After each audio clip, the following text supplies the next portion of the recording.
Oh boy, nothing like having your mid-credit cameo say one little incursion buzzword to get the nerds sweating. It's the only way. With more and more hints of Secret Wars coming to the big screen, the theories are coming fast and furious.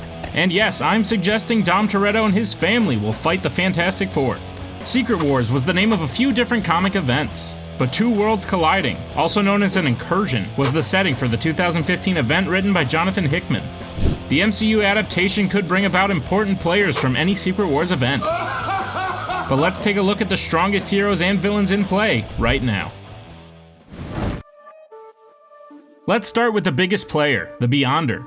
The Beyonder is the reason for the first Secret Wars event, as he created Battleworld and transported all the heroes and villains to it in order to fight. In Jonathan Hickman's Secret Wars event, it was the power of the species known as the Beyonders that enabled a certain evil doctor to create his own Battleworld. The Beyonder is an omnipotent, all-powerful being who uses God particles to create and destroy at will. It's said that the God particles used by the Beyonder species is far more powerful than that of even the Infinity Gauntlet. Essentially, the Beyonders are some of the most powerful beings in the universe, as they have clashed with and defeated Celestials and gods. It's very likely that if the MCU adapts their own Secret Wars, the Beyonder will undoubtedly have something to do with it. For seemingly as long as the Fantastic Four have been around, so has their antithesis, Dr. Doom. Trespassing on Latverian soil. Now, Doom is not always the most powerful villain, but he is almost always the smartest. In Jonathan Hickman's Secret Wars event, Victor Von Doom not only plays a pivotal role, but he actually becomes one of the most powerful people in the world. When the incursion of the two worlds occurred, Dr. Doom actually created Battleworld using the power of the Beyonders and subsequently wiped the minds of most of its inhabitants, and positioned himself to be the god of this world. Dr. Doom in the story survives attacks from the Infinity Gauntlet, and uses God particles to create an entirely new world. It's an incredible level of power that the villain is definitely capable of, all thanks to his big brain, and his disdain for one slightly gray-haired stretchy scientist. Galactus is one of the most well-known Marvel villains, mostly because it's really hard to forget a giant man who can eat planets like they're pizza balls. Also known as the Destroyer of Worlds, Galactus is a cosmic being who has tangled with Marvel heroes for decades now. Galactus has the ability to wipe out entire civilizations and worlds, and therefore can take on entire armies of heroes any Secret Wars events decides to throw at him. In Jonathan Hickman's Secret Wars, Galactus was believed to have been controlled by someone else, though it was never confirmed. But he was responsible for the destruction of several heroes, including the Fantastic Four's The Thing. There have been hints to this incredible monstrosity, but he has yet to make a full-fledged appearance, and no, I don't count that cloud thing back in 2007. So it seems like a story featuring the possible destruction of two worlds would be the perfect place for Galactus to show up. The Cabal was a secret society of villains and anti-heroes formed by Namor after he left the Illuminati. However, eventually Namor lost control of the group and it was taken over by one of its members. To be entirely fair, when you put Thanos on your team, it's very likely that sooner rather than later he will try and take over. I am inevitable. Other members include some members of the Black Order like Corvus Glaive and Proxima Midnight, as well as others like Black Swan, Terrax, and the brother of Black Bolt, Maximus the Mad. When they arrived on Battleworld in the Secret Wars event, they wreaked havoc, causing Doctor Strange to separate them all and spread them across the planet. Thanos and the Cabal could be a new villainous team to rival the heroes during the Secret Wars event. When the team was led by Namor, they even destroyed an entire world during an incursion, showing that their combined power can literally beat just about anyone. Apocalypse was the first mutant and one of the strongest villains any Marvel hero has ever faced. On Doctor Doom's Battleworld, Apocalypse went off and showed the full might of his power as he took out huge masses of people. Apocalypse's mutant powers are basically limitless, as he has mental capabilities, shape-shifting, concussive blasts, healing, and so much more. Basically, think of any cool mutant power and Apocalypse has it. Assuming the X-Men have been introduced by the point we get to Secret Wars in the MCU, Apocalypse could be a very familiar face opposing them, and do serious damage on the battlefield. Hopefully it's not too familiar of a face though, otherwise Moon Knight might get very confused.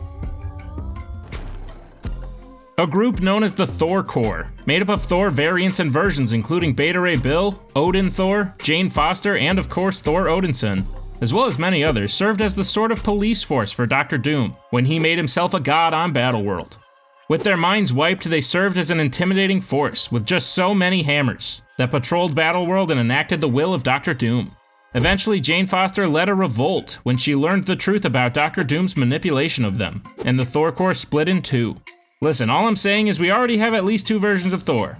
Odin, a statue of Beta Ray Bill, and a frog in a Thor helmet trapped in a jar at the end of time. We have a solid making for a Thor Corps to appear in an MCU Secret Wars event. And just one Thor is hard enough to deal with, so imagine an entire battalion. Kang the Conqueror plays a much larger role in the original story entitled Secret Wars. But given his introduction in Loki and his confirmed future appearances, it's definitely possible and probable that he will be brought into the fold for an MCU telling as well. Kang the Conqueror is a multi-dimensional time-traveling villain She's still calling me now. who is one of the hardest to defeat, since every time he's defeated another version just keeps coming back. He has a genius-level intellect, and the vast weaponry from the future that can match most weapons from the present. In fact, it seems the only person that can truly defeat him is himself. Now that Sylvie took out He Who Remains, a whole bevy of Kangs are probably on their way. Blackagar Boltagon is the leader of the Inhumans and keeper of the Terrigen Mists, and just so happens to be one of the most powerful heroes to make their recent and official debut in the MCU. Black Bolt has a sonic voice, and a mere whisper can completely eradicate a person. A scream can level cities, and it is sometimes said to be able to destroy worlds. Essentially, this guy has an incredible amount of power, and as the ruler of the Inhumans, he takes his power very seriously. Recently, in the Multiverse of Madness, Black Bolt was seen as a member of the Illuminati, and destroyed that universe's version of Doctor Strange. Unfortunately, moments later, Wanda took his mouth, and his head is less intact than it used to be. After the Multiverse of Madness, it seems that our favorite Doctor Strange may just be the cause of the coming incursion that could lead to the MCU's adaptation of Secret Wars. Obviously, now backed by some amount of dark magic with 20/20/20 vision, Doctor Strange has shown us how far he's come in terms of his amount of power. He was able to take on the Scarlet Witch, even though he couldn't beat her on his own, but has only gotten stronger with each battle.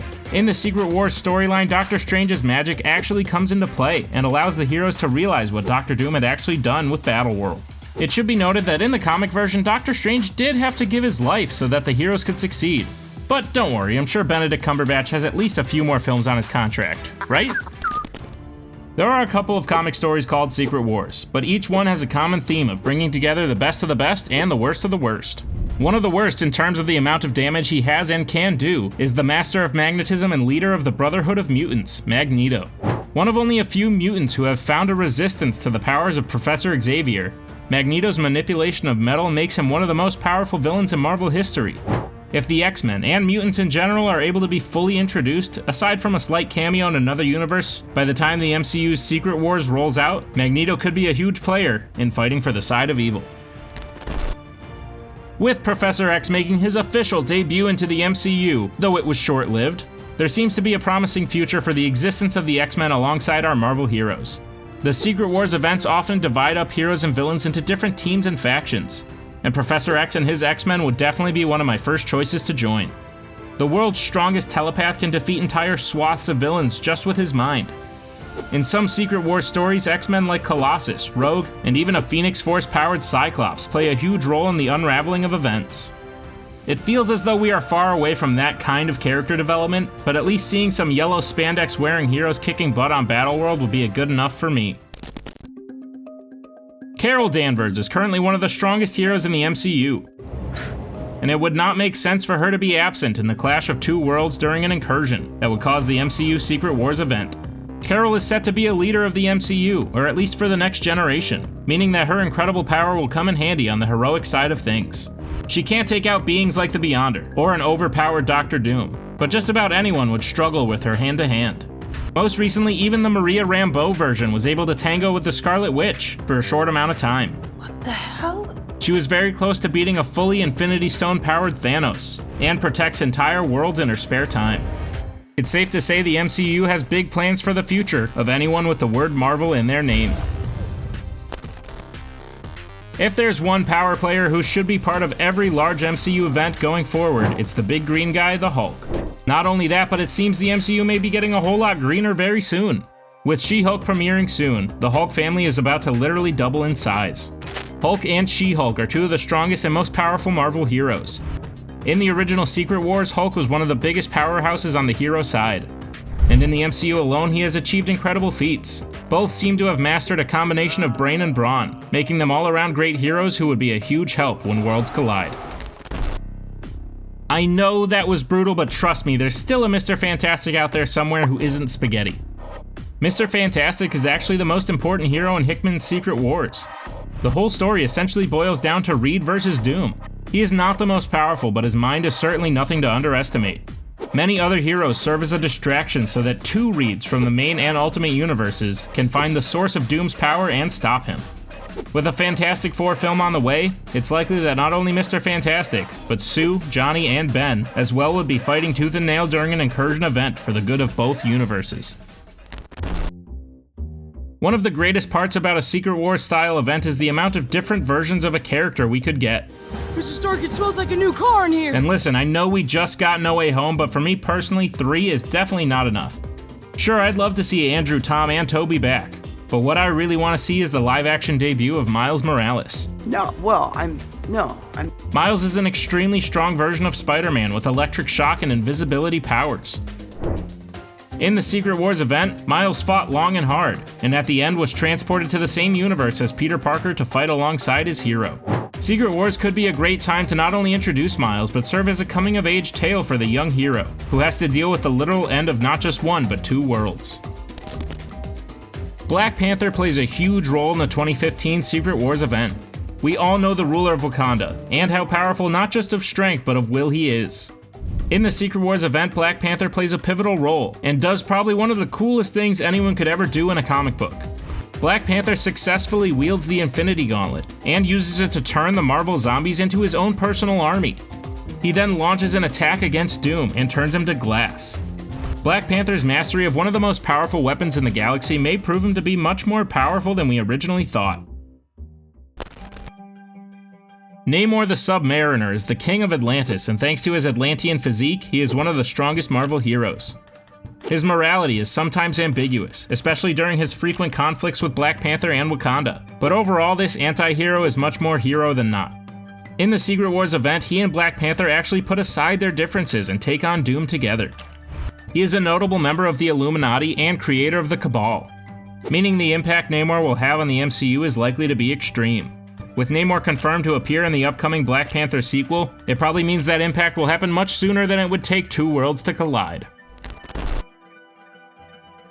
Everyone's favorite Guardians are back, baby. Bring it down hard! Someday! Though by the time a Secret Wars event comes around, their roster may shake up quite a bit. It could include the likes of Adam Warlock, or even an Eternal or 2. But for right now, with powerhouses like Groot and Drax, the tactical minds of Gamora and Rocket, That's right. No! and the charisma of Star-Lord, plus Mantis can be there to tell you about your feelings or something, this team is no joke. If the Earth was to collide with another world, Star-Lord would definitely step in to prevent that. A Secret Wars event could be the place we say goodbye to some of our favorite Guardians for good. Monica Rambeau is being set up as a great hero for the next generation of MCU super people. Your mom's lucky. Her powers have only begun to manifest, and she can already stop bullets, break walls, and stick one heck of a superhero landing. Whether she takes on the Marvel moniker, or falls back to her more well-known name of Spectrum, it's safe to say Monica will be part of any huge coming fight. Spectrum becomes a great leader in the comics, and she is already set to take that position in the MCU. Meaning in the chaos of 2 worlds literally colliding, she could be a calming voice that also destroys any villains who come her way. What's the latest?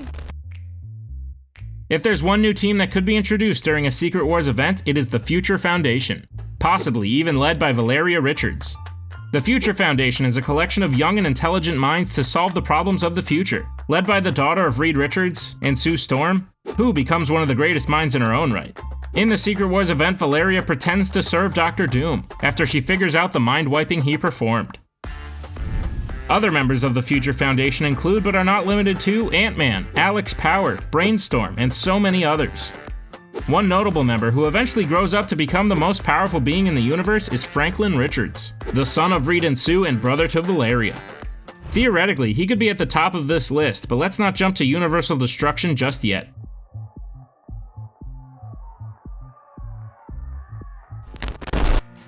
Look, it's definitely not so secret anymore. You only get 3 uses of the word incursion before we know what's coming. When Secret Wars rolls around, which characters do you want to see on the battlefield?